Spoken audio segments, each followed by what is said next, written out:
building. I'm going to hand you over now to the President of the Irish Association, Reverend Brian Kennaway. Thank you, Hazel. May I, just as President of the Irish Association for Cultural, Economic and Social Relations, on behalf of that association and also History Ireland, welcome you to our Hedge School this evening. This is a joint venture organised by History Ireland and the Irish Association. We want to place on record our appreciation for the funding from the Reconciliation Fund of the Department of Foreign Affairs and Trade and Belfast City Council Good Relations Programme, without whose support these events would simply not be possible. You may wonder why on earth the Irish Association should be interested in an event such as this when we explore the volunteering tradition in Ireland. Let me just take a moment to explain. James Caulfield was the first Earl of Charlemont. He was president of the Volunteering Convention held in Dublin in November 1783. Having taken a leading part in the formation of the then Irish Volunteers, he became a strong opponent of the proposals for the Union. He died before the Act of Union came to fulfilment, but has left behind him some fine houses in Dublin still associated with his name today. It was his descendant, James Edward Caulfield, the 8th Viscount Charlemont, who was a member of the Senate of Northern Ireland, served as Minister of Education in the Northern Ireland state, and was, like most of his generation, a member of the Orange Order. He was also the company commander of the 5th Tyrone Regiment of the Ulster Volunteer Force, before he was commissioned into the Coldstream Guards in 1914. It was Viscount Charlemont and his close friend, Major General Hugh Montgomery, who founded the Irish Association in 1938 to make reason and goodwill take the place of passion and prejudice in Ireland, north and south.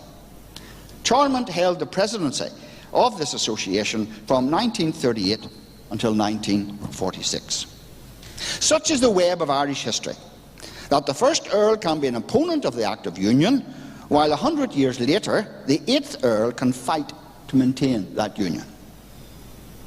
In order to help us unravel some of the complexities, we welcome as our panel this evening our Hedge School Master, Tommy Graham from History Ireland, Joye from the National Museum of Ireland, Mike Laffan from University College Dublin, Timothy Bowman, University of Kent, and Philip Orr from New Perspectives, Politics, Religion and Conflict in Mid-Antrim, 1911 till 1914.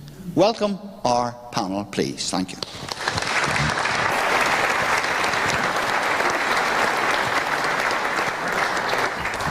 Good evening, history lovers, and welcome to the latest History Ireland Head School. And a very big thank you to the Reverend Kennaway for that introduction. Brian has been a regular at our Head Schools. He's almost our unofficial spiritual advisor at this stage. It's a particular pleasure to be here in Belfast. It's not the first Head School we've had north of the border, but it's the first Head School we've had in Belfast. And that's very appropriate because it was in this city that the original History Ireland project was hatched over 20 years ago by various underemployed junior fellows in the Institute of Irish Studies up at Queen's. One or two of them are here in the room, I think. They know who they are. It's also a great pleasure to meet in this particular building with such historical residents. Timothy reminded me before we came in that of the role of Belfast City Hall in the signing of the Covenant. I think that particularly striking image of the big round table, I think, was in this building. He also pointed out the role of Belfast Corporation and Lord Mayor in the formation of the Young Citizen Volunteers, who were founded in September 1912, and that date I thought was wrong actually, but we'll come back to that later, Timothy. For this non-specialist that didn't seem to make sense, but this is one of the things we want to explore. Now, the topic tonight is Volunteers 1913, Two Traditions or One. Now, I'm going to have to put my hand up straight away and say we've cheated slightly here with the title because there's no place here for the Irish Citizen Army who were founded in the same year. It was a good year for founding private armies, 1913. They have been dealt with several times, at least twice already in various head schools, so we'll just leave them to one side for the moment. A century ago, the imminence of Home Rule provoked the founding of two private armies in Ireland, the Ulster Volunteers. January 1913 is normally given as the date, but we'll come back and explore that later. And then to oppose Home Rule, and then later in November, almost exactly to the day, the Irish Volunteers were founded to defend it. Now, it's obvious these two volunteer armies were founded in some respects in opposition to one another. But one of the things we want to explore, and the Reverend Kenway has already touched upon it, is the remarkable crossovers there are. And in particular, we want to explore maybe the rank and file experience. Philip, I might just go to you first on this. Actually, the Reverend Kenway has taken half our script here by mentioning the 18th century volunteers. But even going back further than that, I mean, how far back can we go in history to look at a volunteering tradition? Well, I mean, I think Timothy might pick up a little bit about the earlier traditions of volunteering before the 18th century. But what's quite clear, and Brian Kenway touched on it quite a bit, was that the volunteers, which are set up officially to protect Ireland during the wars against America, that movement very quickly becomes a political force. The volunteers become a force in order to try to, and successfully, to promote and gain legislative independence for the Irish in Dublin. But what interests me about the volunteers is, again, something that Brian mentioned, the diversity of the different directions that volunteers take. So he mentions, for example, Charlemont, James Caulfield. Now, he does oppose the Act of Union, but he's in the Yeomanry in 1798. Whereas someone like Hamilton Rowan of Killilea Castle, or someone like Henry Joye McCracken, are involved in the volunteers in the famous Green Company, the very radical company of the volunteers in Belfast, who actually, of course, end up being United Irishmen, both of those characters.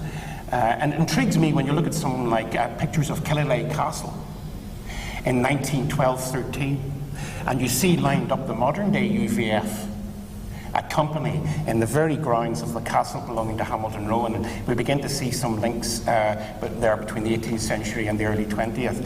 But Tim, maybe go to you first, just on earlier ones, very, very briefly, right, because we will pick up on the 18th century volunteers. Yes, I mean, I think you can talk about certainly an Ulster Protestant volunteering tradition, which you can look at going back to the Ulster plantations. One of the deals there was that undertakers had to provide arms, had to build a castle. Very few of them did build a castle, but they were meant to, and there is a sort of organisational idea that goes back from then.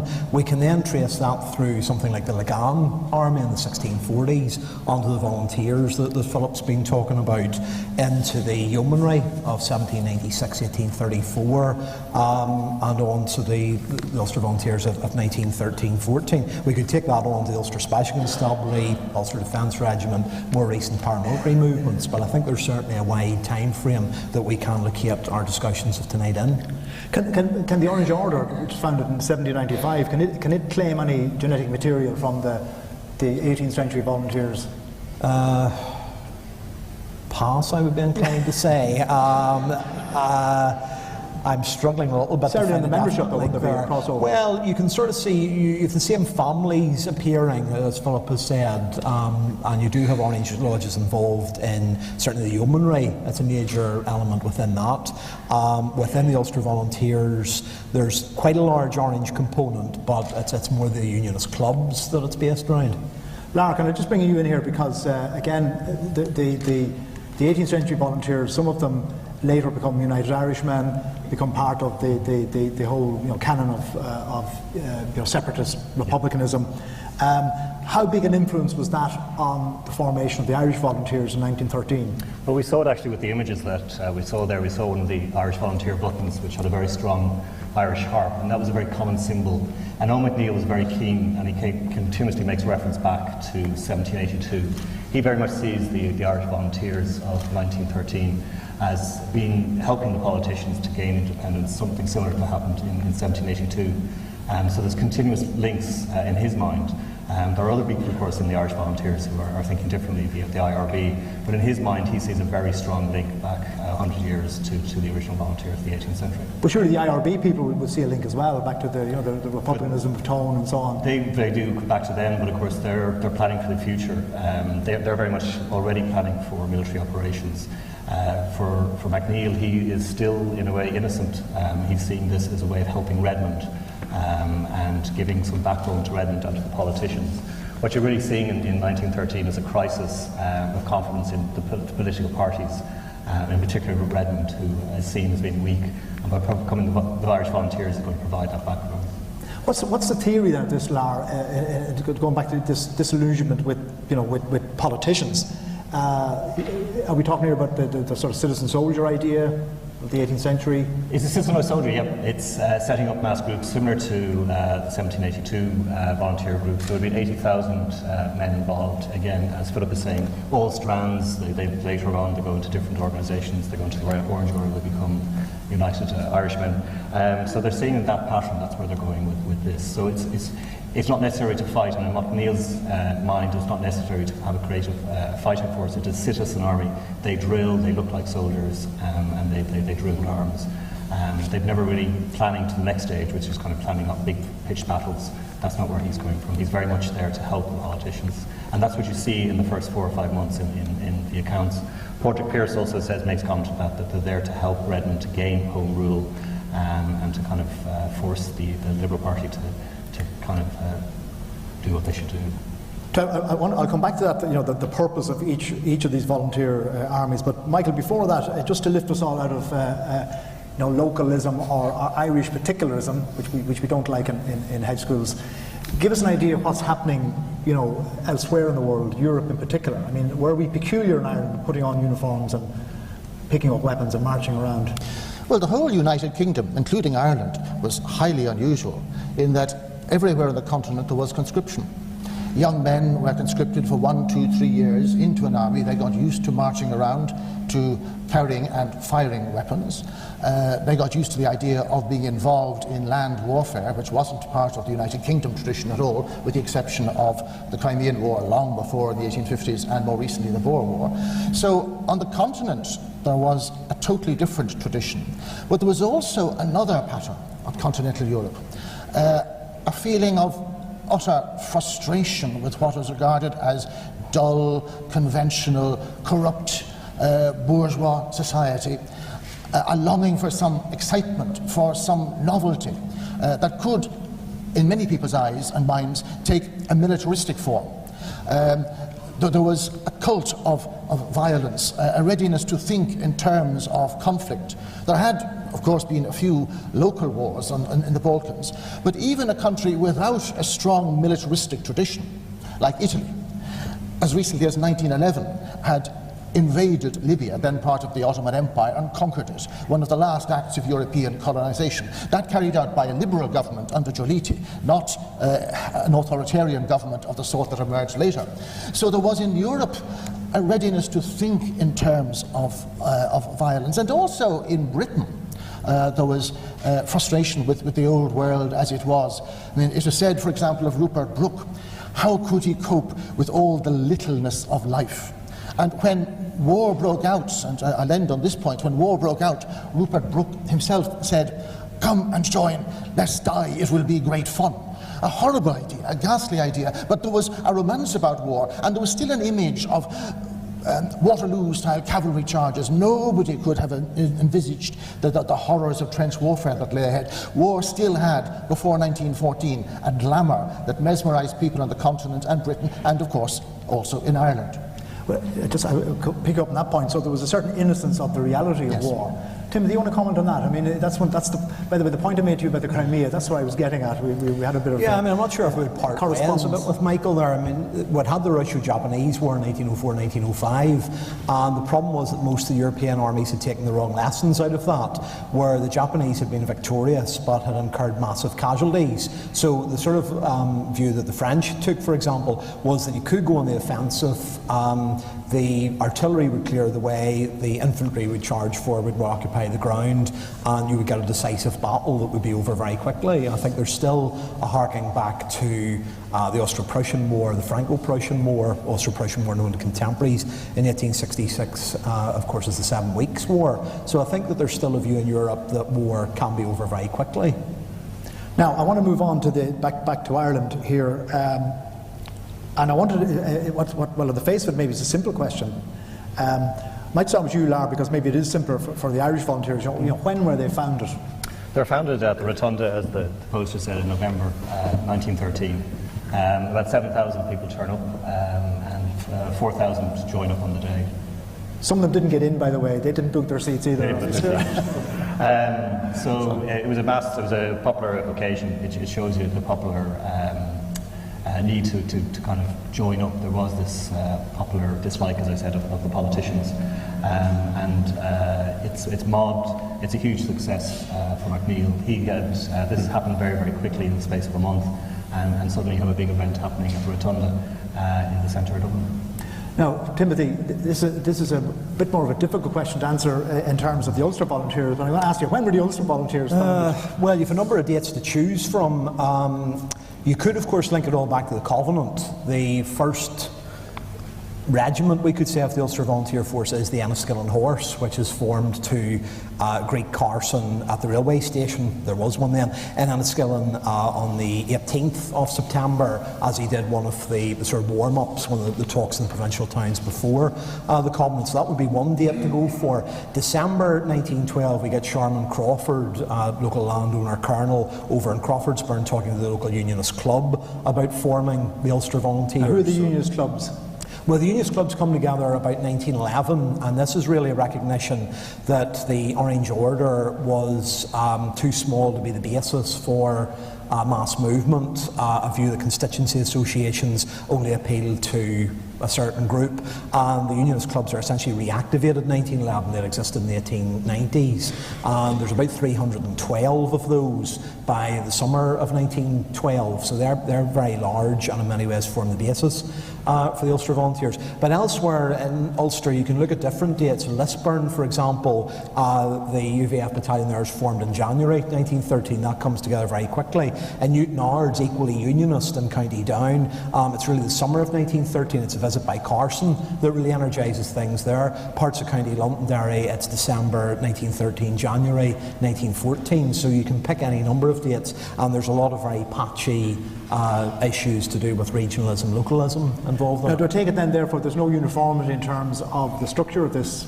Or, you know, is that they all talk about the idea of a regiment, which is interesting. So there is an idea about linking this all in with the idea of the British County Regiment, and that's different because a lot of the Irish. Just maybe for the non-military folks here, can you just define some of these terms of numbers, like a regiment? What are we talking about here? About 1,000. Well, you would have a regiment would be made up of a number of battalions. So each battalion would be about 1,000 men.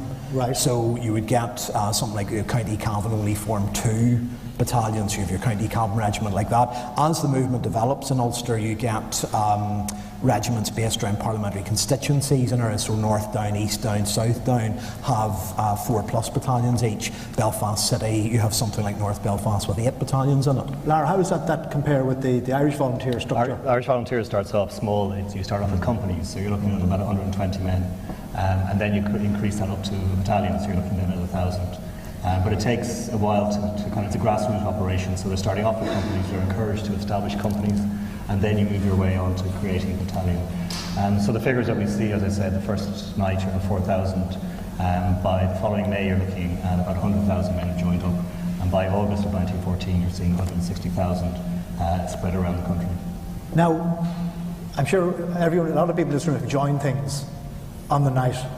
and never gone back to a second meeting, right? So when you say join there, I mean, how many active people are we talking about here? Well, that's the problem we have as historians going back 100 years. When we say they joined, there was a enlistment form, so they physically signed up. They said that they wanted to join, they gave their details, and they joined up. We don't have the information to know whether they were turning up then weekly. They would have had weekly parades, right, 2 to 3 hours training, and then weekend parades, and how often they were turning up. So the records that have survived 100 years later are quite patchy.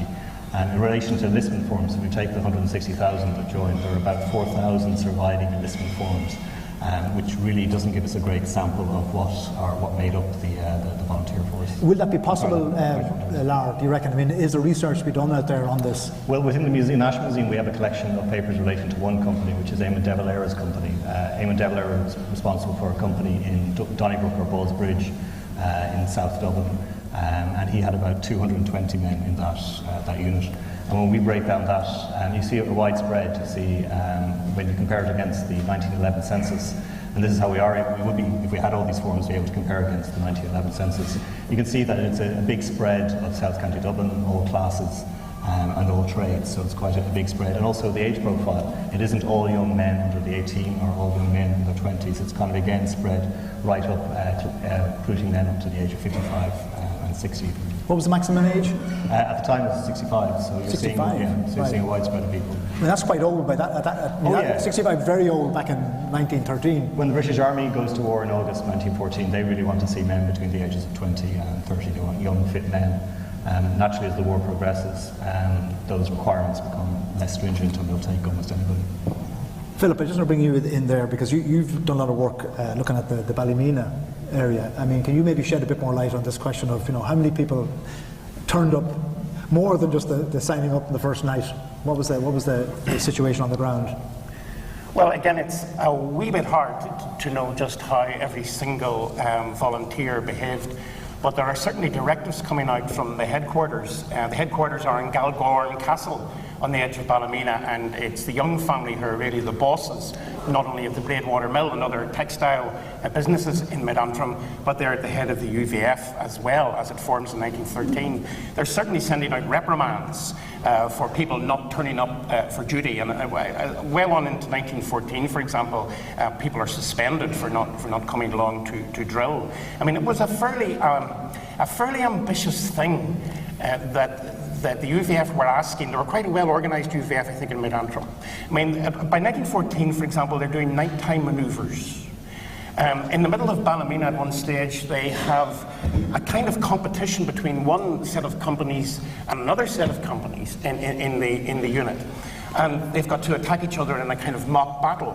And then there's what they call an umpire, who is going to decide who has done the best job of defending Ballymena. In the dark?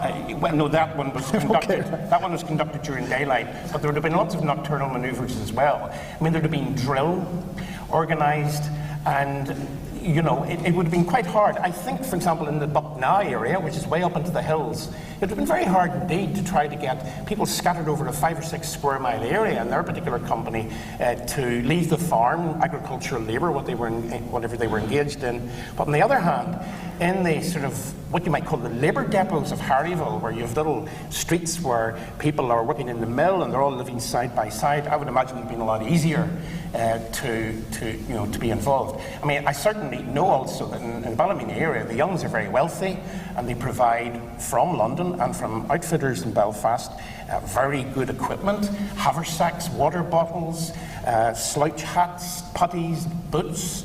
So, another thing that they do, which other UVF units did as well, was to have a camp of instruction. So the men went up by railway to Lissoner Castle, to the north of Ballymena, and the police wouldn't have been every man in the UVF unit, but certainly the NCOs, if you want to call them that, the junior officers, the people in charge, would have had a weekend.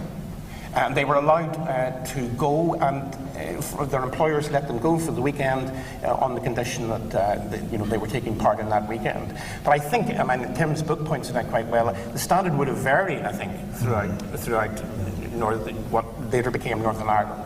But certainly in certain areas, like Ballymena, I was quite impressed.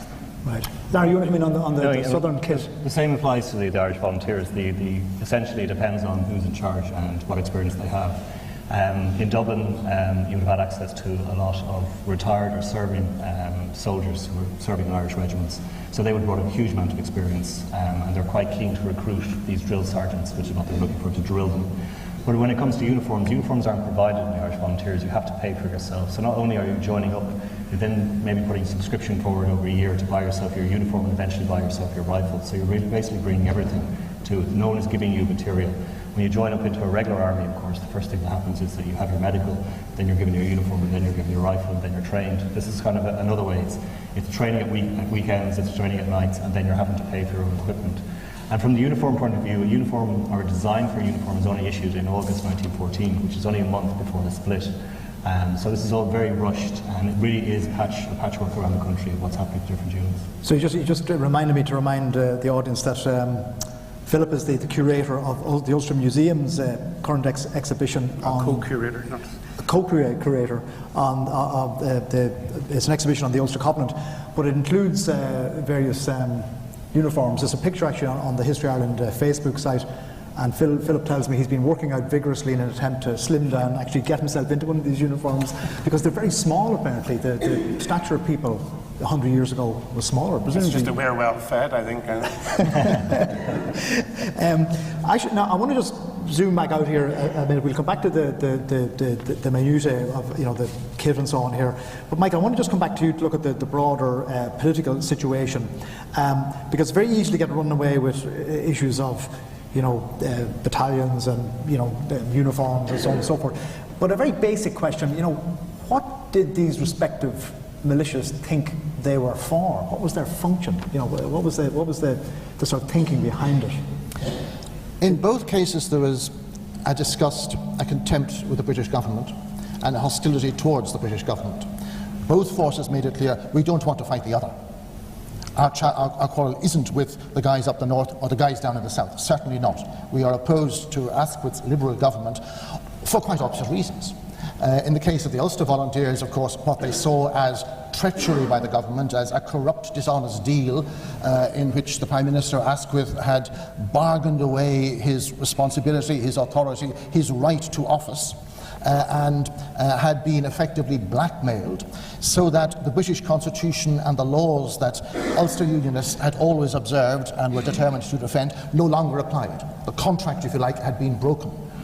And that was particularly the case after the Parliament Act of 1911. Until then, for example, in 1893, at the time of the second Home Rule Bill, it was the House of Lords that had blocked the second Home Rule Bill. Now the House of Lords' power was gone, and this was regarded as unacceptable. Ulster Unionists would have to fight to preserve what they saw as their rights. Fight, let me stress again, the British government, not Irish nationalists. And they were anxious, above all, not to get engaged in any sectarian conflicts in Ulster, because that would weaken their case. On the other side, on the nationalist side, there was a contempt for the British government, a feeling that it was letting down Irish nationalists. It had made promises, it had introduced a Home Rule Bill, it was now giving way to the threat of force, and the only way to right the balance, the only way to restore some sort of parity, was to follow the example of the Ulster Unionists. And it was a straightforward copycat imitation of what the Ulster Volunteers were doing. There had been suggestions earlier, before the formation of the Ulster Volunteers, that Irish nationalists might arm. For example, in the very first edition of the IRB newspaper, Irish Freedom, way back in December 1910, the IRB man, P.S. O'Hagerty, said, let us raise an army, let us raise a force, we can raise our glasses to that force, and so on. So there were ideas there, but what was needed was an inspiration, because all the time, radical Republicans could look back to a tradition of insurrection and a whole unbroken series of failures. Now, Carson and the Ulster Volunteers had a model that seemed successful. Physical force was relevant to the circumstances of the day, it seemed to be working. And moderate nationalists like McNeill, who supported Redmond, took the view, Redmond is too weak, he's not fighting hard enough, it will put backbone in him if we form a volunteer force, not to fight the Ulster Volunteers, God forbid, but to ensure that the British government enforces its promises to us. Now, Michael, that might be the rhetoric of the leaders at the top, right? But I'm assuming, perhaps, that it might be a different situation on the ground, you know? Yes, I mean, there were an infinite number of reasons for joining, say, the Irish Volunteers. I know more about them than I do about the Ulster Volunteers. At one level, sheer excitement. Life then was often extremely boring. There wasn't much to do, there wasn't much excitement, there wasn't much money to spend in the pubs. Here you had a chance of marching up and down, doing things. So it varied from that very low level of desire to be busy, to join a crowd, to join the pals, to do something that would break the tedium of day-to-day or weekend existence. It ranged from that to the more noble, the more exalted causes of fighting for freedom in the case of a very small minority, fighting for an independent republic, or ensuring, in the case of others, that the long-term objectives, as I said, of Home Rule would at last be implemented. So there was a wide spectrum of motivations, and a wide spectrum of motivations on the part of those who commanded at local level. For example, just one little point, if I may, in David Fitzpatrick's book about County Clare, 1913 to 21, he describes how some local commanders in Clare were publicans who ensured that the march took place, or at least ended up, outside their public house, so thirsty men would know how to spend their money. That, again, at the lowest level, there were other far more committed and admirable and worthy local commanders as well. Timothy, you've written a bit about this in History Ireland, you know, this dilemma for the Ulster Volunteers as to what their purpose was. Yeah, and I suppose that there is a sort of marked difference on the Nationalist and Unionist side in that the Ulster Volunteers are essentially formed by the Ulster Unionist Council, so are set up as a party auxiliary, and we can argue that the UVF in its original form is there really as an impressive propaganda tool for Carson. This provides a disciplined marching groups that provide thousands for the various rallies that unionism holds, and we can see that as part of an attempt to sustain a wider unionist campaign against Home Rule, which includes the Covenant, includes the parliamentary campaign. So that would be certainly one element. When you're looking at the rank and file and what they think, it's quite difficult to work out. There aren't really that many memoirs. You have for the Irish Volunteers the witness statements. You don't have that for the Ulster Volunteers. So a lot of what you're looking at are newspaper reports of speeches with some idea about how they're received. And there's any number of things there. I mean, a few things to put in that would seem a bit left field perhaps are there are some men who are quite keen on all this because the territorial force hadn't been extended to Britain when it was set up in 1908. So a lot often think that they're following a British volunteer tradition, and they're quite happy in that context. Many in Belfast, and you remember just how many committed trade union members from the Belfast shipyards are involved in the Ulster Volunteer Force, think that economically Home Rule is going to be a disaster for Belfast and that this maintains their interest. And one that we perhaps don't think about now is a lot of members of the UVF see themselves as a unionist army in the mould of Lincoln's unionist army in the American Civil War. The idea that separation of a nation is not a good thing and must be resisted. So that's a context that we've sort of lost in time, but in 1913, 1865 doesn't look that long ago. Right.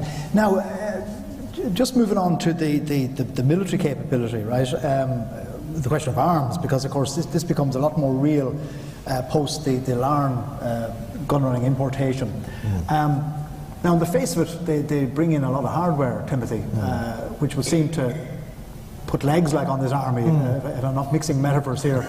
I mean, did it? I mean, what did the Laffan gun running represent? Well, it really depends what you think the Ulster Volunteers are there to do. The sort of high-end figure we have is about 60,000 rifles for the Ulster Volunteers by the summer of 1914, including about 20,000 brought at Larne. Now, if that's for a firefight against the British Army, then it's game over. It's old rifles, it's a mixture of rifles, it's a mixture of ammunition, it's not that much ammunition. If it's to we can use the sort of euphemisms that are used at the time, to police nationalist areas, taking the view that the British Army wasn't going to get that involved post the Curragh incident, then it's probably quite enough to do that. And if we think about the shotguns and the private ownership of revolvers, which was very widespread before the 1920 Firearms Act, there's probably a firearm for every member of the Ulster Volunteer Force by the summer of 1914. Not a particularly modern weapon in many cases, but something that certainly would have overawed the police, local nationalists, local volunteers from the Irish Volunteers. Michael, I just had a look at the Century Ireland website, and there's a very nice clip of yourself talking about I'm not quite sure the exact term of it, this Firearms Act was brought in before. So the point is this was illegal. Well, in 1914. Was it? You're shaking. I just importation of firearms let's hear you on this. It was illegal until 1907, then it lapsed. Yeah. And it was interesting, fascinating timing. It was reintroduced in December 1913. Now, there were two reasons for that. One, of course, is the formation of the Irish Volunteers just a matter of a week earlier. Is it a coincidence? No, it isn't. But But there's another reason as well, because Birrell, the Chief Secretary for Ireland, had only just at that time confessed to his cabinet colleagues how serious things were in Ireland. He had concealed the gravity of the situation. So it wasn't simply an anti-Irish volunteer movement by the British government, although I think we can take for granted that that was part of it. There was another reason as well. And even apart from the Irish volunteers, the Ulster volunteers are now far more serious than Mr. Birrell had told us. Let's stop the importation of arms, which we should never have allowed take place in the last 6 years. What was it? Was it that the law had simply lapsed then? Yes, that's right. It was a grey area. Importation. Okay. This is only the importation of rifles, now it's not bearing them. Ireland actually is the first country in the world that brings in the licensing of firearms in 1848, and the Firearms Act of 1848, which meant that every weapon in Ireland had to be stamped. So even if you had an old flintlock weapon, it had to be stamped with a police mark. So it's the only serialised firearm system that was ever introduced. As Michael says, that basically by the early 20th century has just not been followed. But it did mean that there was, and the local police did have a very good idea of what weapons and what revolvers were in the area. And after 1918, 1919, a lot of those weapons are actually taken by the government. They just insist on taking them because the IRA at that stage is raiding houses. So ironically, Ireland has always had a very strict gun firearms laws in the country. It's just at that time it's not fully working properly. I think I would differ a bit with you there. I mean, the law officers are asked to look at all this, and really, I suppose if we think about it today, if you have mass firearms ownership, if you're unlucky you get the United States and you have a lot of crime committed with firearms, if you're lucky you get a Canada where you have very widespread firearms ownership but a very low crime rate. And really that's what you've got in Edwardian Britain. The ownership of firearms is quite straightforward. It's a 1920 firearms legislation that makes it a criminal offence to have a firearm. Before that it's an excise issue. So you get all this issue about can the police seize things if basically the issue is somebody hasn't paid 10 shillings for the firearms licence. But in Ireland there's the 1848 RIC Firearms Act, which applies to all guns in Ireland, which means everything has to be stamped. Every police station has to have a full list of all weapons in its area. Okay, so why are all the RIC reports in Ulster saying how easy it is to buy revolvers over the counter? That law has not been followed by the time we get into the early 20th century. Yeah. The point I'm making is just in the 19th century, ironically, now that we've resolved that one. It's heavily but let's stick on the legal thing for a minute, right? Because this is something always I find peculiar. I mean, how was it legally possible for people to go and form what was essentially a private army, whether it be in Ulster or in Dublin? I mean, what was the legalities of that? I mean, if you did today, you know. Well, you get two justices of the peace. The only thing that stopped you was the 1819 Illegal Drilling Act. And if you got two justices of the peace to say that you were drilling for the defence of the United Kingdom, which is what most UVF units do, you know, often the JP ends up being the company commander, so there's a bit of a sort of mixed conflict of roles there. But then once you get beyond that, it's just the issue of how do you prosecute all these guys. How about the Irish volunteers? The Irish ones, the same thing that applies down south. That's the same rules apply there. So it's very easy to do that, and you find people in the Irish volunteers are also JPs. But Michael, was there any comment on that? You know, I mean, you know, I just want to pursue this for a minute, you know, because it just seems extraordinary to me, right, that men could just drill, put on uniforms, and then later get weapons, you know, and you know, from the law didn't bat an eyelid. From 1913 onwards, there was enormous comment, some of it positive, delighted, at last, and it's a word that is often used as that, at last signs of national virility. Right. And that was so much a term before and even into the First World War. At last, Irish manhood is showing what it's made of. And there was also dismay. John Redmond knew that this, from his point of view, was not a very good thing. Some guns were certainly going to get into the wrong hands, as from his point of view they did. But what to do? He couldn't ostentatiously act as a British policeman. Privately he was embarrassed, mortified, and feared rightly the worst. So very mixed views. Philip, yeah?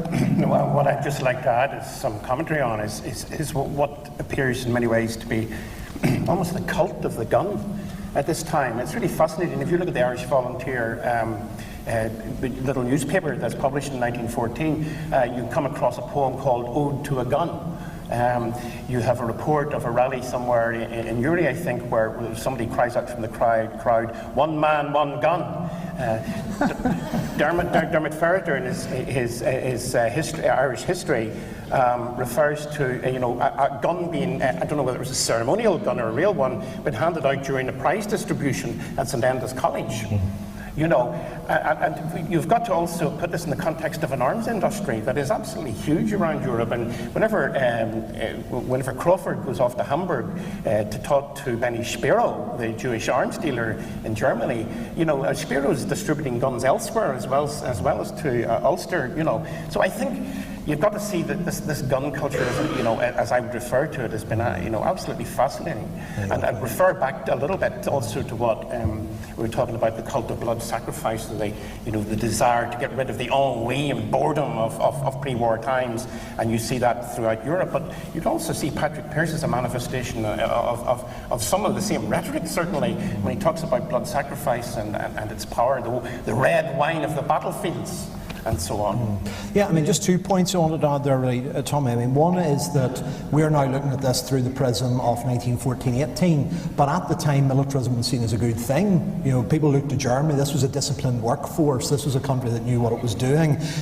This created, manly virtue and all this sort of thing. So we had that. The other bit is that rifles are incredibly cheap because European armies had been consistently developing and updating. So you'd gone from muzzle loaders back at the start of the 19th century through rifles, repeater rifles, smokeless powder. So there's an awful lot of old stuff out there in the firearms market internationally that could be bought for relatively little money. Talking about the cult of manliness as well, whenever the Young Citizen Volunteers were formed in 1912, I think possibly, at the very first meeting in this room, one of the things that is in the rhetoric about the Young Citizen Volunteers, who later joined the UVF, is there is mention in some of the speeches about Germany, where men parade through the streets with their heads held high, strong, manly soldiers, because of course there's conscription in Germany, and that doesn't apply here. So there's that sense of the manly virtues that are wanted to be incorporated in the young men of Belfast.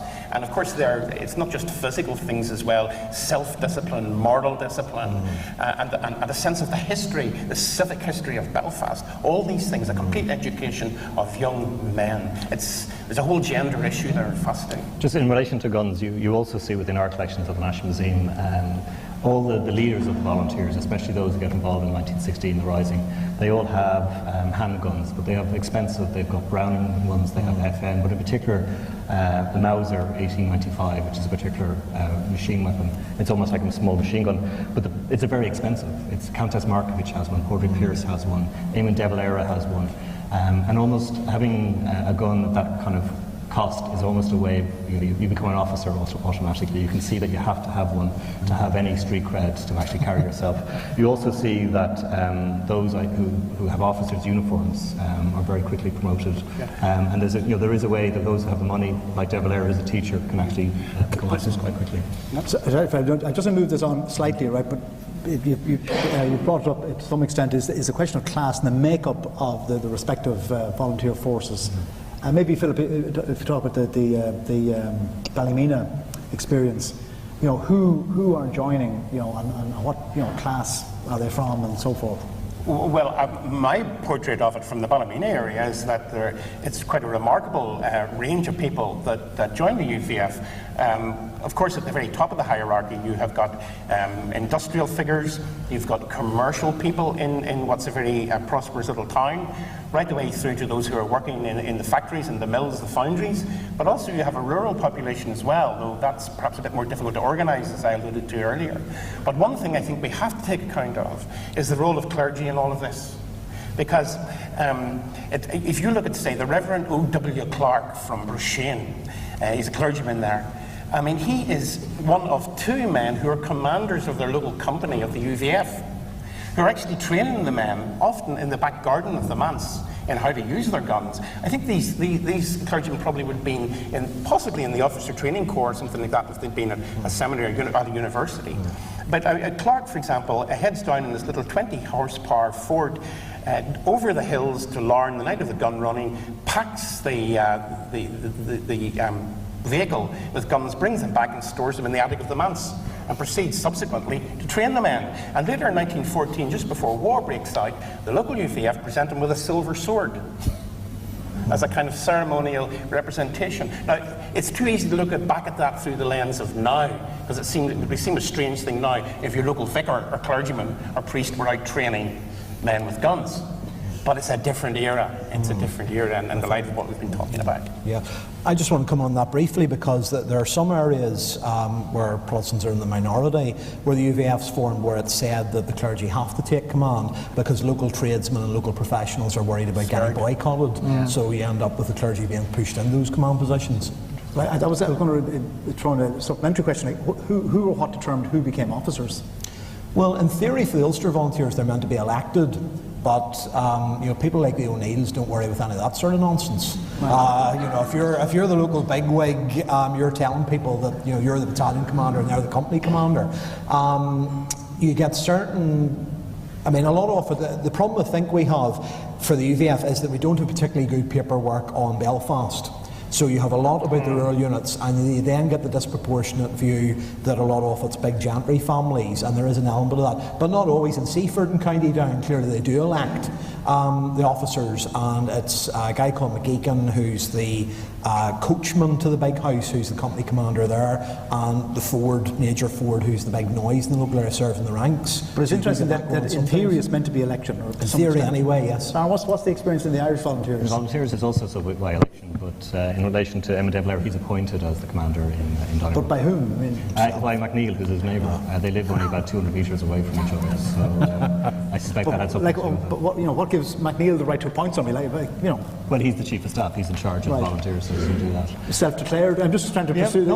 This comes back to, it's a patchwork. Down in Cork will be a by-election. Officers will be by-election. But as I say, you can also see those who are coming from professionals or who have full-time jobs in the civil service. They have the advantage because they have a full wage. They get a weekly wage, and therefore they can afford. And they can afford to have the uniform. They can afford to buy the gun.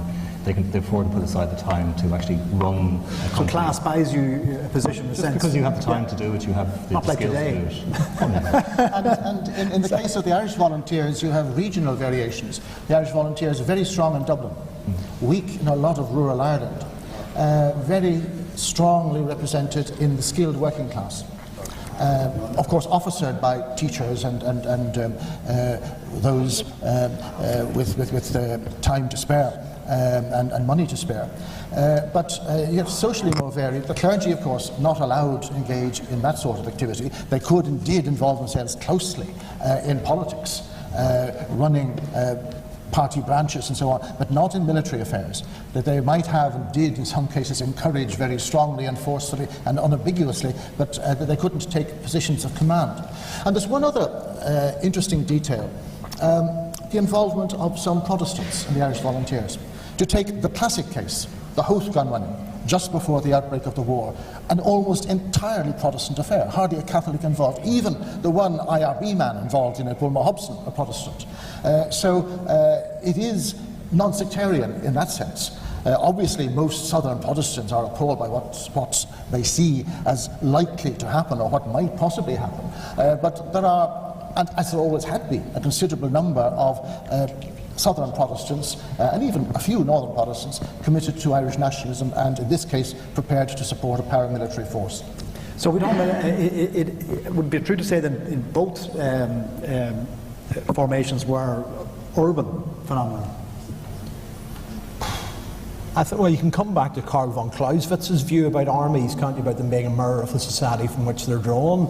And I think if you look, David Fitzpatrick's done some work on this, where he says that the Ulster Volunteers are disproportionately strong in areas like Tyrone, that, in absolute numbers, it's Belfast that drives it, but in terms of percentages of the population, you're getting something like 30-32% of adult Protestant males involved in Tyrone. Now, we could, of course, conclude there's not much to do in Tyrone in the evenings, and Belfast has other attractions, and maybe that's the simple answer to it, but no, it's not just an urban phenomenon for all of the Ulster Volunteers. Now, I just want to move the discussion on slightly, because Timothy, in your article, History Ireland, this will be back in 2002, I think. You can look it up on our website. Free access, by the way. But you take a very jaundiced view of the military capability of the Ulster Volunteers. However, they had one big advantage that the Irish Volunteers didn't have, which was they had friends in high places. They were well connected the ruling elements in the United Kingdom generally. And of course this then becomes very clear then with the whole Curragh mutiny situation. And of course, I use the word mutiny, some people don't. Incident. Whatever you want to call it, right? Because that's how what it's known by. But it's only a mutiny if people mutiny, Tommy, that's the point. Well, if people disobey orders, it's a mutiny. If they don't, it's not. And did they, or did they not? Well, explain maybe what happened.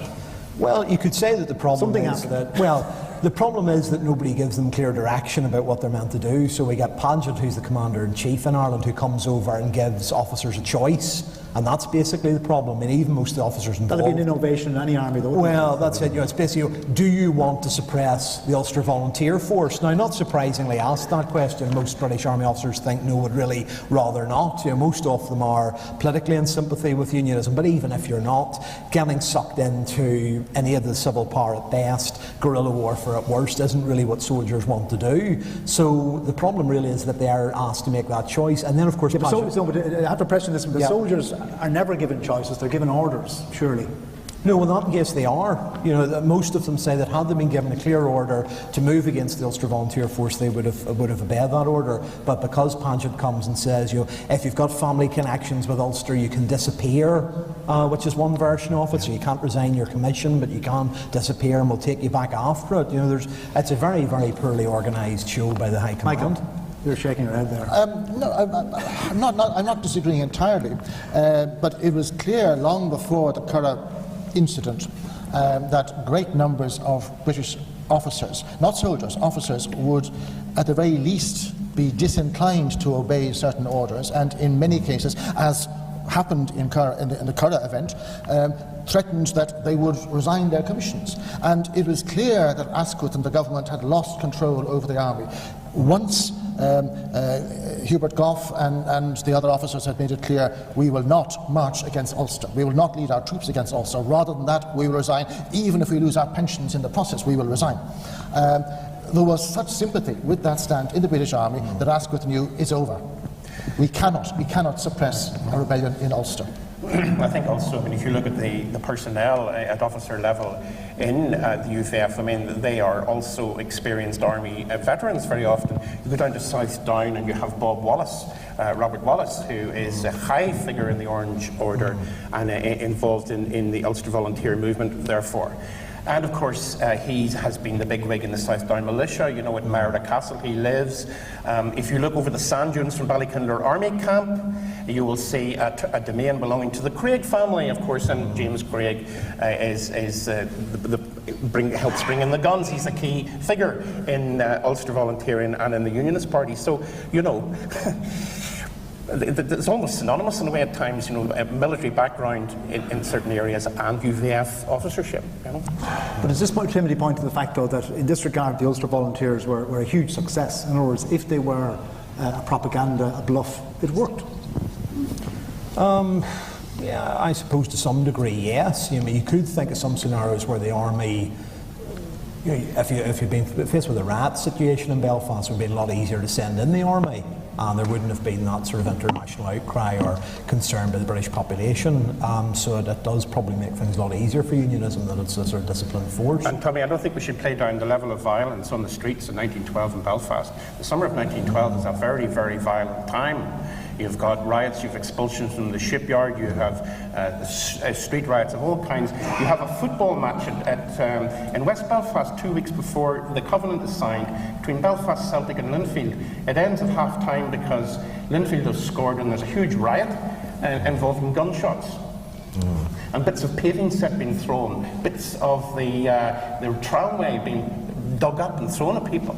So, we mustn't neglect that. It's a very, very volatile city by the time we get to 1913. But of course, that's one of Carson's arguments, isn't it? That you have the Ulster Volunteer Force to try and control that, so you don't have sort of 1886 type riots. Could I just move things on slightly again here, because we talked about the boat volunteers, marching and drilling and talking about military valour and so on. But of course, then in 1914, the real thing comes along in the form of the First World War, and then we're into another area of common experience that the vast bulk of them end up joining the British Army, or do they? We'll come back to that in a minute. Now, I'm aware that the Irish Volunteers split, and the minority keep the name Irish Volunteers, and the majority, the vast majority, become known as the National Volunteers and follow John Redmond's call to join up. Lara, maybe if I go to you first, do we have any idea, how many joined up? What's the figure you gave earlier for people who joined from the Irish Volunteers? Yeah, the original Irish Volunteers, 160,000? 160,000 is the original figure, right. And we're not fully sure exactly how many joined up into the British Army, because we can't, again, the records aren't there, but it would be a kind of a conservative estimate of about 20 to 30,000 men who joined up. Now, you were saying in a chat earlier that's quite a good figure, because the British weren't interested in the older. Yeah, up to 1916, before conscription's introduced, they're looking for young men between the ages of 20 and 30. Ireland is... So the pool of possible recruits is maybe 2/3 or half that original number. Right. And you also have to see the impact of immigration in Ireland, which is ongoing since the famine. I mean, huge numbers. You're seeing 1.5 million people have left Ireland between 1850 to 1914. So this is having a huge impact, so then you have to look at how many actually available males or men are there between those ages. Another question, Lara, I mean, this is a matter of pure speculation. How many would have joined up anyway because of the ongoing military tradition, joining the British Army, regardless of your religion or political background? That's, part of the Irish Volunteers, and Michael kind of touched upon it, it's very much urban based. It's in Dublin and Cork, and it's in big towns. And Dublin's a big empire city. It has 9 military barracks. It's every single day you're seeing Irish regiments or British regiments, Irish regiments of the British Army marching around. And there is an element within the Irish Volunteers of doing what you see every day in the streets. So there is that very strong tradition in the cities of joining up. It's a garrison town. It's what people do. And again, with the lockout there aren't that many jobs in Dublin for the Dublin working class. It is it's been throughout the 19th century a common way of getting a job. Timothy, what about the Ulster Volunteers? What kind of figures have you for? Well, if we're thinking the sort of ballpark figure, it's about 100,000 Ulster Volunteers by July, August 1914. And police guesstimates, and they really are guesstimates by the RC, come up with about 32,000 that end up enlisting in the British Army, so somewhere about a third, which again, for similar factors is pretty impressive. If we add to that the numbers in Belfast that are involved in what become war industries, and the number of small farmers who wouldn't want to leave the family farm to go to rack and ruin to enlist, it seems quite a decent figure. Although at the start of the war, Carson is talking about forming 2 Ulster divisions, and there are hopes that they will manage to do rather better. But still, 33,000, 32,000 isn't negligible. Do we have any idea of Irishmen of whatever religion or politics who weren't members of either formation who joined up? Well, you've got about 50,000 that are either in the British Army or are Army reservists in the outbreak of war, and then what are we looking at, about 80,000-90,000 that probably enlist. You're looking about 200,000 overall in the First World War. If you look, for example, at the 10th Irish Division, which is formed really and on its way before the 16th and the 36th Divisions are formed, many of the men who joined up there really didn't have a particular affiliation to a political position, but were just enthusiastic to go, and of course many of them died at the Battle of Gallipoli. Mike, I'll just come to you on this one. If you're a member of the minority Irish Volunteers who don't, who serve neither King nor Kaiser, how easy or difficult a decision is it to stay at home when your mates who might take the other point of view, they're off actually going to see a bit of action? Now, you've been marching around for years. Now, the point I'm making is that there would have been tremendous pressure on people to join the British Army, to do what they've been drilling and marching around over the last year or two, whatever previously. You're talking about the Redmondites now, not. No, I'm just thinking about how would the anti-Redmondites or the anti-Redmondites? Well, in their case, I think it was very, very simple. Yeah. We never wanted to join the British Army. We formed our own paramilitary force to, as we see it, put manners on the British government. We want home rule, or in some cases, much more than home rule. Why should we join the British Army now, when the British have so recently and so often in the past let us down? So it made very good sense for the McNeill section of the Irish Volunteers to stay behind. What's interesting, I think, is that so many of the Redmondites also stayed behind. They were quite prepared to join up, particularly from the late spring, early summer of 1914 onwards, because it was only after the Curragh and the Larne gun running that numbers poured into the Irish Volunteers in massive numbers. Why should that follow through automatically to joining the army? despite all the glamour involved and the pay and so on. And there was a risk, and very soon the dangers became well known in Ireland, although numbers continued at a very high level throughout 14 and 15, and only then did they decline dramatically, particularly after the Rising, but even before the Rising. So, for the Redmondite section of the Irish Volunteers, there might have been some questions. Why did I join this paramilitary force in Ireland and refuse to join the PALs? On the other hand, cowardice, self-preservation, concern for the wife and children, holding the job, and so on. There would have been, I think, a lot of reasons why people felt there isn't a necessary follow-through from what I did before August 1914 to what I'm doing now, which is staying at home. No, the symbolic about that is that in retrospect, because the minority Irish volunteers, some of them anyway later participated in 1916, yes. They were then hailed as heroes, but I'm just saying before 1916, they would have been taking flack from the national volunteers for being cowards, as you say, staying at home, not joining the fight, you know, not living up to their... Yes, but as the war became more unpopular, as it was clear that the War Office wasn't rallying around Redmond, wasn't making his task easier, wasn't doing any favours to Irish nationalists, and I suppose that shouldn't have come as a surprise. The War Office had never been sympathetic to Irish nationalism. There was growing disillusionment. Gallipoli, of course, was a terrible blow at those who wanted Irishmen to join the British Army. So there was a widespread feeling that it makes sense to stay at home. After all, until January 1916, there was no conscription in Britain, and a lot of Englishmen, Scotsmen and Welshmen didn't join up either.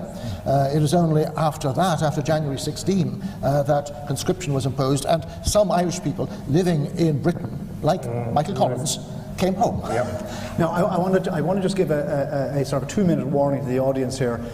If you haven't been at a head school before, I should have warned you at the start. You're not supposed to relax too much because you're supposed to participate in proceedings. So gather your thoughts here for a minute, because I'm going to go to the audience after the next few questions, and we have radio mics here for that purpose.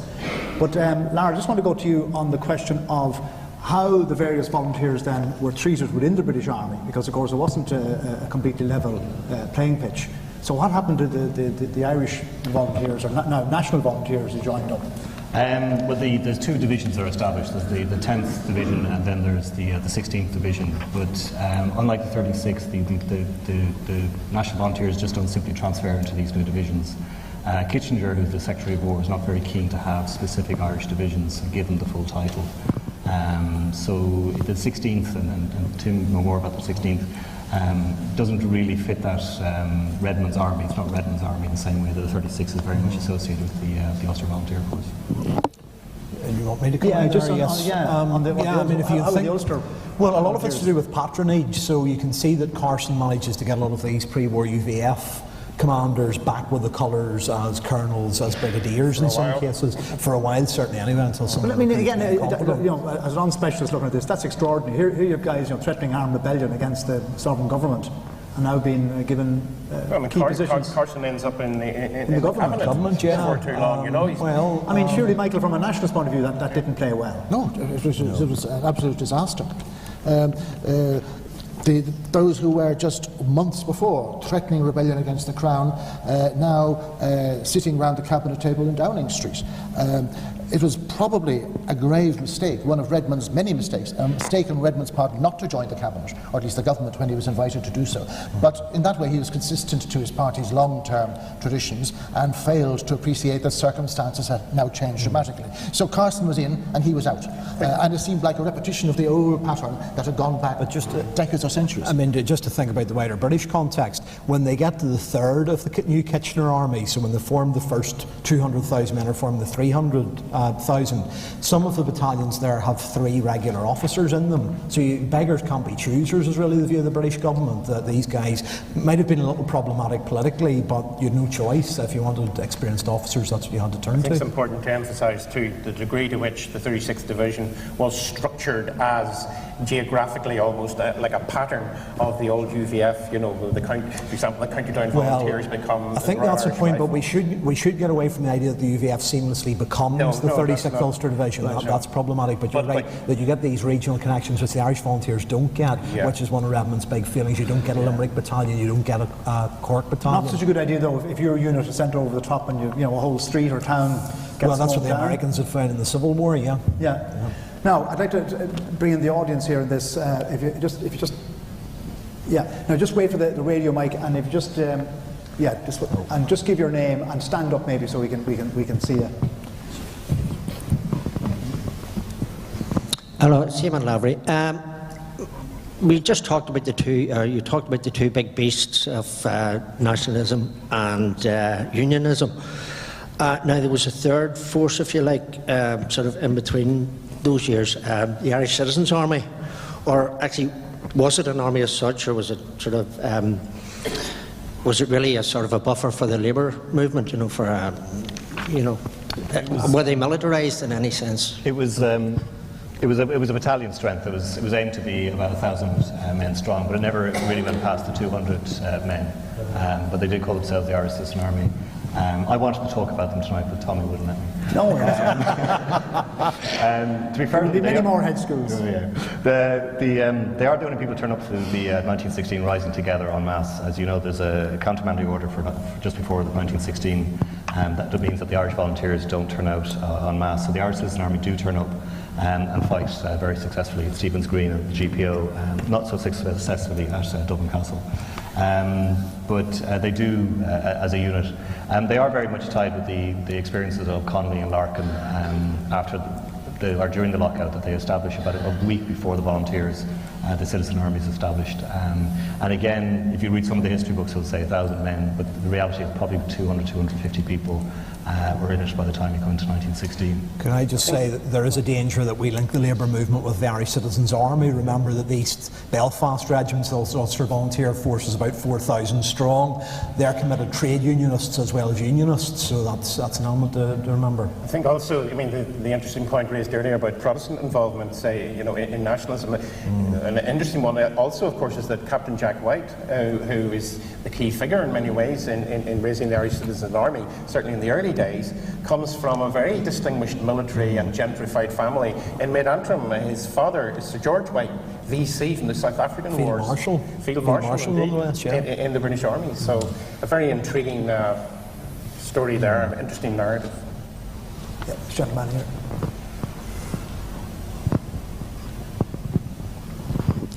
Thank you. Tony McGuire. I heard members of the panel talk about weapons being relatively inexpensive at the time, obsolete weapons, and the fact that some of the volunteers would buy their own weapons and uniforms. But it strikes me this must have been a fantastically expensive enterprise. Where did the money come from? That's a good question. Well, for the Ulster Volunteer Force, it seems a lot comes from Unionist sympathisers in Britain. Something like £100,000 is sunk into the Larne gun running, as far as we can work out. And Lord Leitrim is bringing in guns for the Donegal Regiment, the UVF, paid for by himself and on his own private yacht. So there are elements like that. You do get some UVF units where men are paying off in instalments for the rifles, but I think that's much more marked in the Irish Volunteers, isn't it? It's more common in the Irish Volunteers, but the one area that we didn't talk about was the Howth rifles, the guns smuggled in Howth. Most of those were paid by supporters in London, and again, a lot of them would have been from Anglo-Irish families. I mean, amongst the fascinating stories about money coming across to the Unionist cause from Britain is the story of Rudyard Kipling, of course, who donates money to the... Well, if you can believe it, Philip, I've never been quite sure that Rudyard Kipling had £20,000 as disposable income in a nice house, but I'm not sure that one partial exception to that, or pattern that goes against the generous funding of the Ulster Volunteers, and that is Clan na Gael in the United States. It had been deeply disillusioned by Irish nationalism until the formation of the Irish Volunteers. Then, suddenly, Clan na Gael became extremely interested and money began coming across the Atlantic. Now, once war broke out in August 1914, things changed, but there was that period of 8, 9, 10 months when Clan na Gael was ready and able to send money. Even though America remained neutral, of course, after the outbreak of the war, still it wasn't as easy to send money to a group that was opposed to one of the friendly belligerents, as the United Kingdom was from the American point of view. But there was some money coming in. It couldn't, of course, it couldn't compare with the money available to the Ulster Volunteers. Just think that both Carson and Craig put up £10,000 each towards the fund to reimburse, to help out anybody who suffered. That at a time when an MP's salary was £400 a year. That was a very serious amount of money on both their parts. Now, any other questions there? This young chap here, yeah? Just stand up and give us your name, yeah? Jason Burke. To what extent were the Unionists, their threats, did you get that, sorry? To what extent were the Unionist leaders prepared to follow through with their threats of war? Yeah, I mean, I think you can probably argue that the Ulster Volunteer Force develops as a bit of a Frankenstein's monster. I think at the start of the process in January, February 13, Carson and Craig are thinking of the UVF as a very compliant party auxiliary. It'll be marching, disciplined groups that will go to the speeches and will provide mass support in that way. I think later on it becomes more problematic. At the time of the Buckingham Palace Conference in July 1914, when there's the attempt to try and resolve it all, you get a telegram sent from the Ulster Volunteers in Fermanagh, which says that they are determined to hold that county for the Union and the Empire. So that rather undermines any attempts that Carson was thinking of in terms of four-county partition. So I think the Unionist leadership's relationship with the movement changes over time, and it's not quite as compliant and as supportive as it might have been.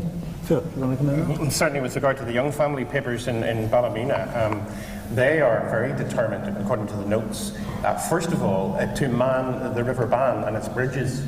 They're fearful of what might happen in terms of nationalists coming across from west of the Bann, and one particular company in the UVF in Ballymena is tasked in the event of outbreak of hostilities of moving across and securing the Bann bridges. The second thing is, and there's speculation and discussion about what would happen if conflict breaks out and what would happen to the food supplies, either if conflict breaks out before the harvest or after the harvest. And if the railways are out of function, will the canals be used or the river be used to bring food along? The third thing is that in the Glens area, of course, there was a growing nationalist presence, and Irish volunteers are formed there. And two companies from the Ballymena UVF are given the job of moving into the Glens and suppressing nationalism there. And finally, there's a map which we can see inside the papers which shows the various locations of various various units of the ancient orders of Hibernians all around Mid-Antrim and south and north of Ballymena, which is a kind of obviously a strategic map trying to indicate how strong is the opposition, where are we going to meet them, what will we do. Now, to what degree that was head stuff on the part of the young family and the young leaders, and whether that would have been transmitted into actuality when it came to Hardy coming to Hardy, we don't know. And of course, military contingency plans by their nature are always doomsday scenarios.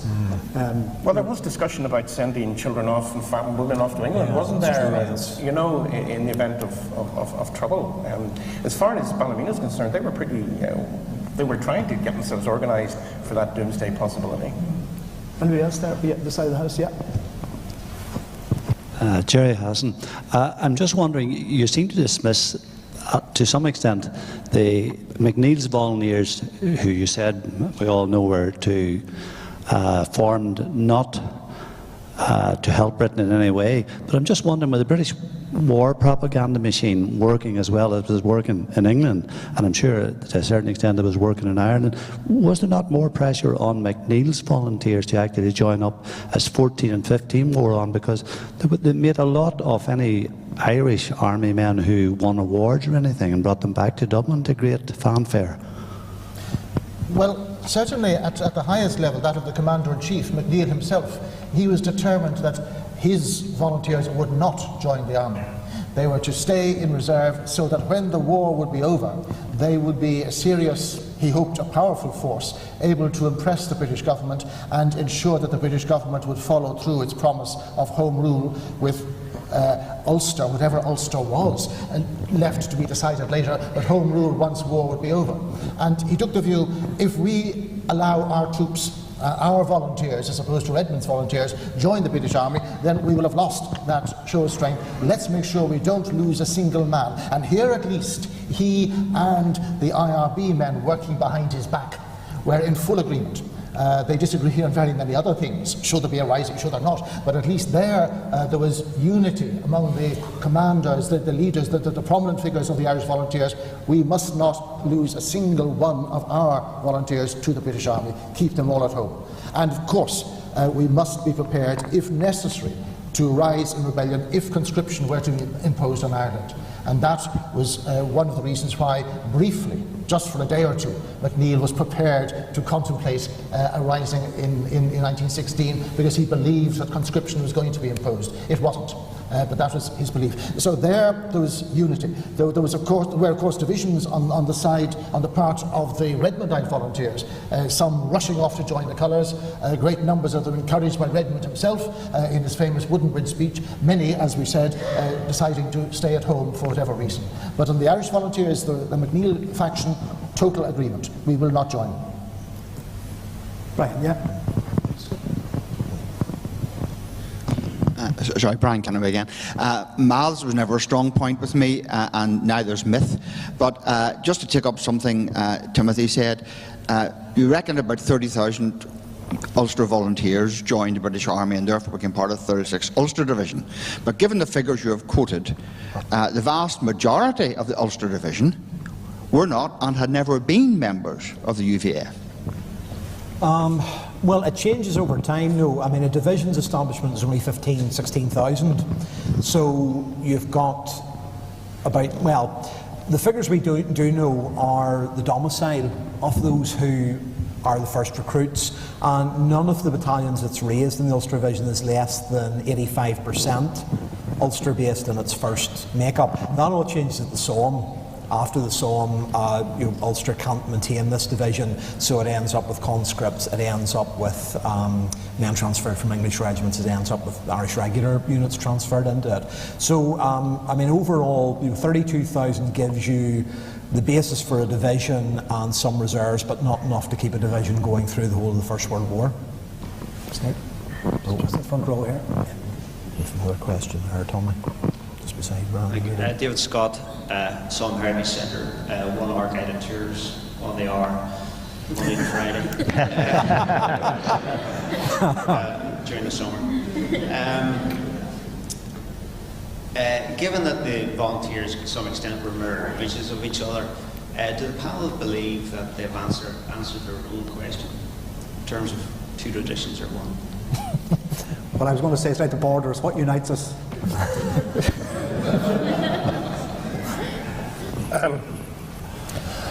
Two traditions are one. Obviously, certain points in common, naturally. Readiness to fight for one's belief, conviction that at least the threat of force is necessary. There, I think we have a commonality. We have one paramilitary force or militia, citizen army, private army, whatever you call it, with two branches, but of course two branches with diametrically opposed, incompatible objectives. The fact that one copy the other, I don't think is sufficient to reinforce my earlier point that they were one paramilitary force. I would see, to answer your question in 2 or 3 words, I would see two forces, not one. Sharing certain actions, but two forces. What is interesting is where the Irish Volunteers and the Ulster Volunteers demographically overlap. There are some stories I can think of tours for even rural areas. Now, some of them are a little whimsical as stories, but I know that in Glenarm, for instance, there was a UVF unit and an Irish volunteer unit, and that they marched on separate nights for very obvious reasons. There are stories, if you look at the Down Recorder. Sounds like Bowden's down. Yeah, if you look at Portaferry and you look at the Down Recorder for the period just before the war, there's an instance where a young fellow who's working in the harbour in a boat is seriously injured and he's about to die, and he's an Irish volunteer. But the local UVF sent one of their stretcher bearers, because they were very medicalised up, as you know, the UVF, the nursing corps, and they sent the stretcher to take the young man over to where a local doctor was, and he was cared for. He subsequently had an Irish volunteer funeral. The third one, which is even more whimsical, is the story of the Leslie family in Monaghan, and reputedly the father went out of one door to join the UVF on parades and manoeuvres, and the son went out of another door with the Irish volunteers. To what degree that's true, I'm not sure. Right. Could I add something else there? I mean, we're talking about two traditions. You could say there's a third, which is the large number of amateur soldiers who serve in the British Army, because of course you have the militia and the Special Reserve. About 30,000 men are serving in that outbreak of war. So you do have that group of volunteers who are assimilated within the structures of the British Army. I have a PhD student, William Butler, working on that at the minute, and that's quite an interesting dynamic to think of as well. So you can see that you've got a sort of a nationalist Republican tradition, you've a Protestant volunteering tradition, and you've also got a British Army sort of militia tradition there, I think. Just lady here, yeah. I'll come to you next time. No microphone here. Yeah. Thank you, Deirdre McBride, CRC. Is there a discernible set of voices that were arguing against this militarisation throughout the whole island? Yeah. And if there wasn't, why wasn't there? That's a very good point. Was everyone, gun-toting? Well, famously, there was Frank Sheehy Skeffington in Dublin, who was a well-known eccentric man of principle, and the two aren't necessarily in conflict. He was widely derided, but also widely and rightly admired. And famously and tragically, during Easter week, during the Rising, he went around trying to stop looting and was murdered by a demented officer. He, I think, is the most prominent martyr to pacifism, or at least to hostility towards militarism. But you had certainly in the Home Rule Party a lot of not just prominent politicians, MPs, but rank and file members who took the view, we don't want violence, it has failed in the past, we should carry on with the political methods that are now so close to success. And Redmond, of course, shared that view. He tried to impose that view. We don't want this drift towards violence. As we know, he failed, but he was representative and the leader of a group far more influential than Frank Sheehy Skeffington, who wanted to stand up against the tide of militarism that was sweeping not only across continental Europe, but also in Ireland. I'd like to mention a woman, actually, tonight. Now, she is Anglo-Irish, but I want to place her in there anyway, and her name is Charlotte Despard. And she was the sister of Sir John French, who was running the First World War not all that well at one stage, commanding the British Army in France. And his sister Charlotte was a pacifist, stood out very, very clearly against the war. She was many other things besides, but an intriguing lady, died eventually aged 95, but she's certainly part of that anti-war sentiment. And if I could just add, just in relation to Francis Sheehy Skeffington, he was also a member of the Irish Citizen Army. He was on the council of the Irish Citizen Army. Hang on a second, this is like a good sing-song. Everyone wants to get in at the end. That gentleman there at the back, yeah, and somebody over here as well next. Hello, Pat MacDonald. You mentioned earlier about the training that was given to both volunteers, Ballymena about the Vickers net, and the Irish volunteers about ex-military men actually training them. What you didn't mention was that 4 years previous, Laffan had started, and some young boys were trained in getting military training.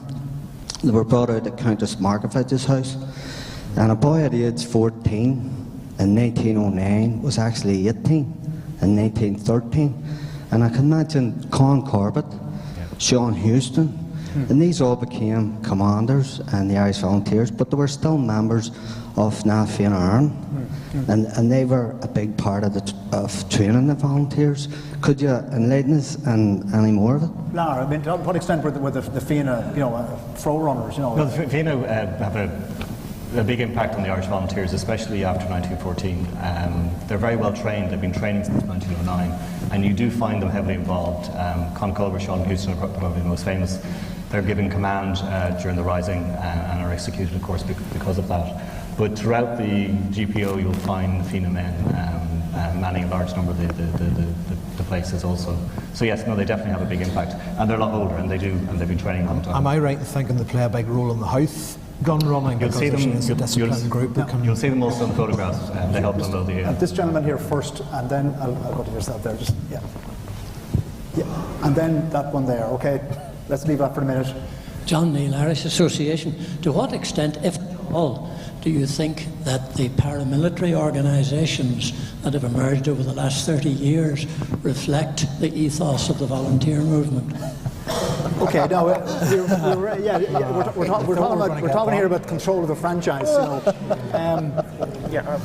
Let's maybe, Michael, let's talk about the Óglaigh na hÉireann and the Irish Volunteers.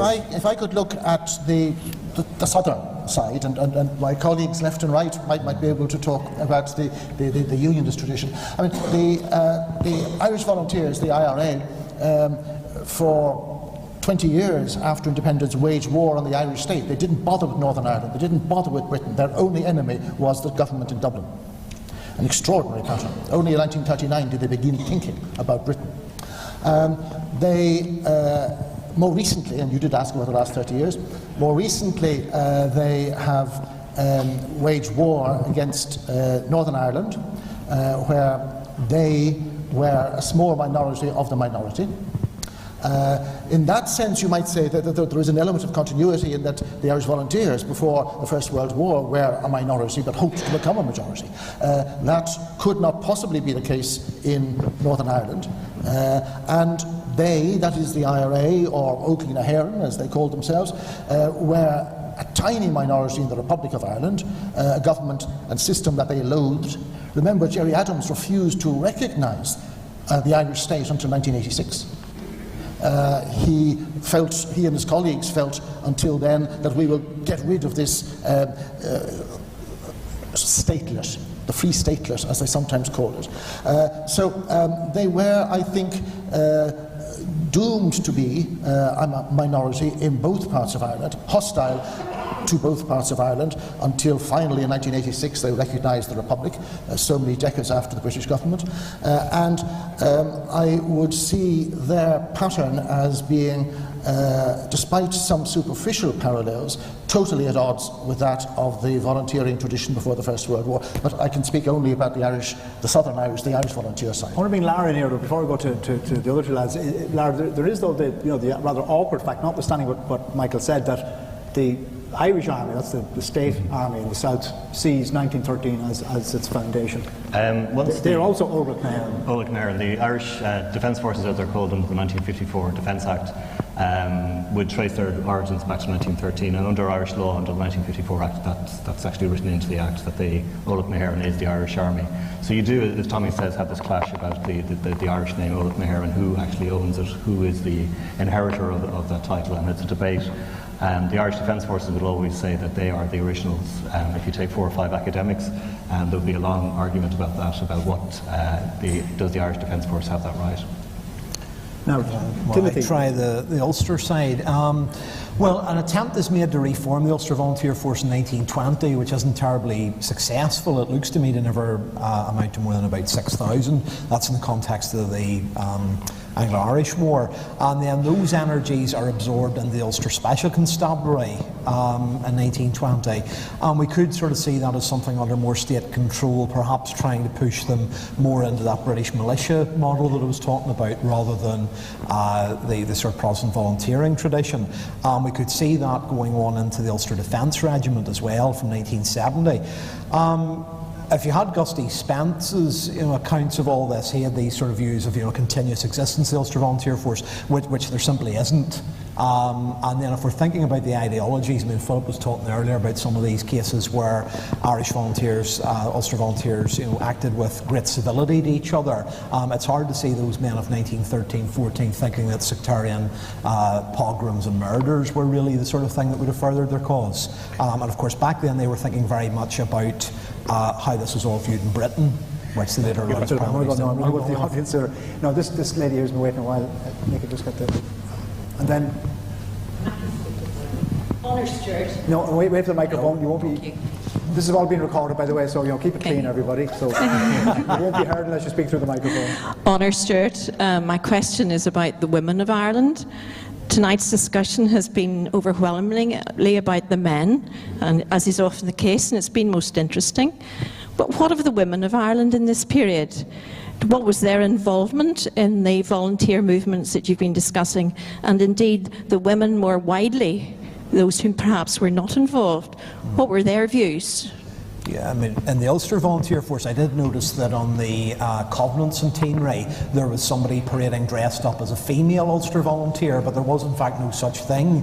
The only women that were involved in the Ulster Volunteers were in the Ulster Volunteer Nursing Corps, probably about 5,000 in that, and in the Signal and Dispatch Riding Corps. So a view that women shouldn't bear arms was very much at the core of how the Ulster Volunteers viewed it. And of course that was the way the British Army was to view the role of women. Timothy, is it significant that the Ulster Covenant is two separate lists, men and women? Covenant and Declaration. And the wording is slightly different. Yes, but the women don't pledge to fight. Well, partly, of course, women weren't pledged to fight, but also, of course, women didn't have the parliamentary franchise, so that's another important aspect. There's a substantial number amended in either. Within the Irish Volunteers, the Volunteers established November 1913. It's April 1914 that Cumann Amon, the auxiliary, the female auxiliary. We'll be having a head school on that, by the way. Okay. They were established in April of 1914. So it's seen as an auxiliary. They're not embedded into the Irish Volunteers. They're there to take on auxiliary roles such as nursing and other roles like that. Within the Irish Citizen Army, depending on which history book you read, you'll be told it's a very democratic organisation with men and women. New research is starting to turn that around and say women were allowed to join into the Irish Citizen Army, but again there was sort of an unwritten rule that they weren't going to be full participants in the Citizen Army. But the first history books which were published in the 1940s about it was seen very much as a democratic socialist organisation, and therefore they were treated equally. That's new stories. And just one final point, within 1916 then 158 women fight in 1916. You find with the Cumann Amon women, they do remain in the kind of background, providing cooking, providing nursing. But within the Irish Citizen Army, in particular with the unit around Dublin Castle, they actually end up getting heavily involved in the fight. And Dr. Kathleen Lynn eventually has to take over command when the commander, the Irish Citizen Army commander, is killed, and actually surrender the garrison over to the British Army. So she was heavily involved. Yeah, just like Tom. Yeah. Sean O'Hare, Six Connacht Rangers Research Group, who will have an exhibition next year as well. So I'll just get that in. Considering that it's widely held that the UVF disappeared at the beginning of the First World War, or the formation of the A Specials. Right into the 20s, the Belfast IRA were raiding for UVF weapons and UVF dumps. And in 1969 and 70, there were weapons in West Belfast with UVF brands on them, or so I'm led to believe. When did that manifestation of the UVF finally disappear, and where did the weapons go? Right. If you read A.T.Q. Stewart's book, he has this wonderful piece about them ending up in Ethiopia and being used against Italians in 1940. Unfortunately, the truth is less romantic. Most of the UVF weapons go into British Army stores in 1918, particularly those from rural parts of Ulster, where it's felt that they'll be subject to IRA raids. Others end up in armories. The Belfast ones are in armories and basically go into Northern Ireland government control from about 1922. They're stored as what's called lumber down at the RUC depot down at Sprucefield, which means they're just outside and rust away, and then they're eventually compulsory purchased by the British government with the various emergency legislation in 1941 to be melted down for the rifle steel. So, I mean, that's where most of them happen. You still picked up a number. I remember, 10, 15 years ago, you would still see a number of these things for sale at antiques fairs. So there's undoubtedly a fair number that are ferreted away. right, but it seems that the bulk are surrendered between 1918 and 1922. Down south, the same thing happens. 1918, 1919, the IRA are mainly raiding houses to take guns. So all guns are taken and stored in Clancy Barracks or Island Bridge Barracks, and they remained there until 1948 when the collection was broken up. A large chunk of it came into the National Museum. A lot of the others were handed back to families, and others then were sold off and scrapped. Philip, you want to come back on a point because we're going to wrap up shortly. So, Philip, yeah, I just wanted to come back on a point that the gentleman here was asking about what clearly is some kind of discontinuity between the old UVF and then the UVF that gets formed in the 1960s and right throughout the conflict. And clearly they are very different in terms of their social structure. The earlier one has got, as we've talked about earlier, a very deep kind of social structure all the way from gentry right through to working class. In many, many ways, you can see the UVF currently as being a working class organisation. But what I think is interesting is that talking to UVF ex-combatants, I find that several of them will say that they felt very strongly that the Constitution was under threat, their welfare was under threat in the way that their ancestors had felt it was under threat. And they felt that strongly right the way through their term of imprisonment in Long Kesh or whatever. And finally, on this, I think it is important to recognise that whenever a conflict, shall we call it a conflict transformation strategy, emerged amongst UVF ex-combatants with people like Billy Mitchell and Gusty Spence and so on, that one of the ways of doing that was to get away from the use of the gun in the current circumstances, was to look back to an earlier history. That was partly the story of the Great War and the Ulster Division, but also prior to that, check any gable end out and you will see it in West or North or East Belfast. Also looking back to an era of the UVF, 1912, 13 and 14. So you have to acknowledge the role that history has played. Perhaps an academic historian might certainly quite rightly question some of the uses of that history, but it has had a use that I think has had some beneficial impact. Just gentlemen here, and that's the last question I think we have time for. I'm John Dunlop. What do you think might have happened if the First World War hadn't started in September 1914? There's a simple question, a nice easy one to end with. Well, will I kick off? Let's finish on this, maybe. A decision would have to have been taken very soon. They couldn't have postponed the Home Rule question much longer. Parliament is due to dissolve in August. So there wouldn't have been any more shilly-shallying. There probably would have been further compromises by Asquith. He was that way addicted. He had been at the very end when Bonalaw rang him and proposed a meeting at which they postponed the whole Ulster question for the time being because war had broken out and the Austro-Hungarians were bombarding Belgrade by that stage. Then he was prepared to allow county option and permanent exclusion. Whether that would have been acceptable to Carson and the Ulster Unionists and the Conservatives, we don't know. It's possible it would. The Unionists would probably not have got 6 counties.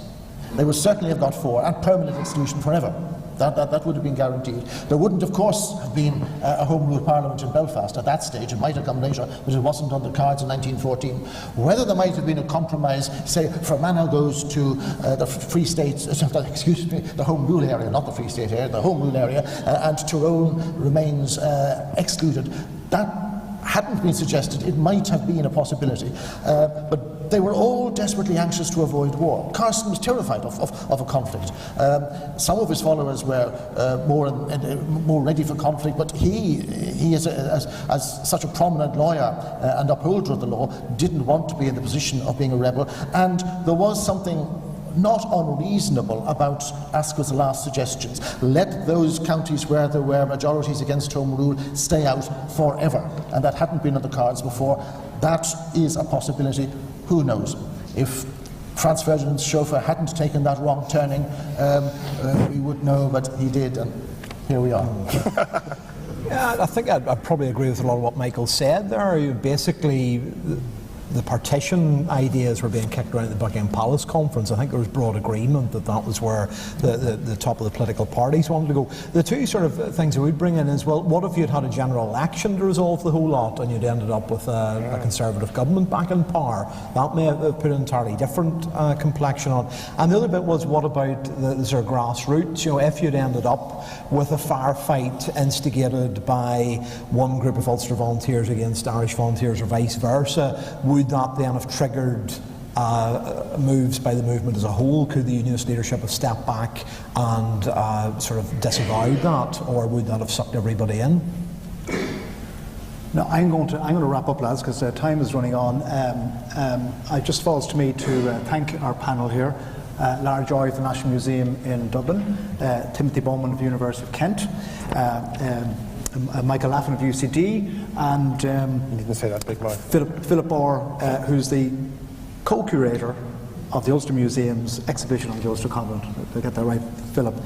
Now, I just want to let you know that the next head school north of the border will be taking place on the 8th of March, and the topic is Protestant Republicans and Catholic Royalists, Legacies of the Glorious Revolution. That'll be a quiet one, and that's going to be in Derry. Actually, we're going two of them. We're going to do one in Derry and the other in Londonderry.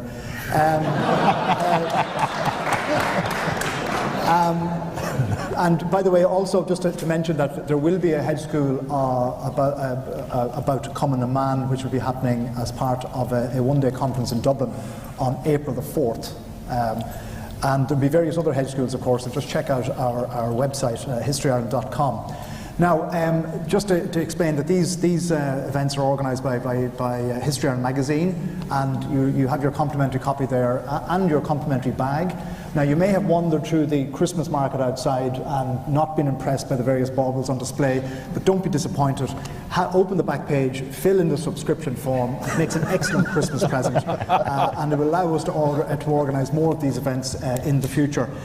Certainly, we will be back, and I'd like to thank the hospitality here of Belfast City Council and all the people who have made this a success. And apologies to those who didn't get in, but the moral of the story is next time, book early. So I'd just like to thank everybody, in particular those who made contributions from the floor, and I hope to see you at future head schools. Thank you very much.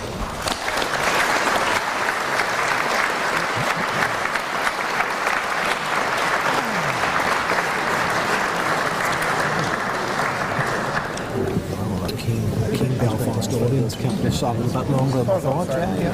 So you can stay here. Hello. I've never been to a head school before, but the acoustic in here meant that I didn't get more than half what any of you said. Is it going to be on your website? Okay.